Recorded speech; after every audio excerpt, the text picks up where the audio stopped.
পশ্চিমবঙ্গের রাজনীতিতে বড়সড় চমক। ভোটের আগে মাস্টারস্ট্রোক খেললেন তৃণমূল সুপ্রিমো মমতা ব্যানার্জি। ২০২৬ সালের বিধানসভা নির্বাচনের আগে একেবারে এক ধাক্কায় ২৯১টি আসনে প্রার্থী ঘোষণা করে দিল তৃণমূল কংগ্রেস। বাকি ৩টি আসন ছেড়ে দেওয়া হয়েছে মিত্রদলকে। এই ঘোষণা ঘিরে ইতিমধ্যেই শুরু হয়েছে হাই ভোল্টেজ রাজনৈতিক লড়াই। রাজ্য রাজনীতিতে যেন এখনই তুঙ্গে উত্তেজনা। সবচেয়ে বড় খবর, নিজেই আবার ভোটের ময়দানে নামছেন মুখ্যমন্ত্রী মমতা ব্যানার্জি। এবার তার লড়াই হতে চলেছে সরাসরি বিজেপি নেতা শুভেন্দু অধিকারীর বিরুদ্ধে। এই লড়াইকে ঘিরে তৈরি হয়েছে সুপার হাই ভোল্টেজ ম্যাচ, যা হতে পারে এবারের নির্বাচনের সবচেয়ে বড় আকর্ষণ।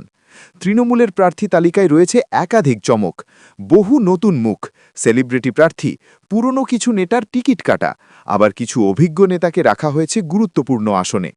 এই তালিকায় প্রায় ৫২ জন মহিলা প্রার্থী এবং ৯৫ জন তপশিলি জাতি এবং উপজাতির প্রার্থী রয়েছেন, যা স্পষ্ট করে দিচ্ছে সামাজিক ভারসাম্যের ওপর জোর দিয়েছে দল।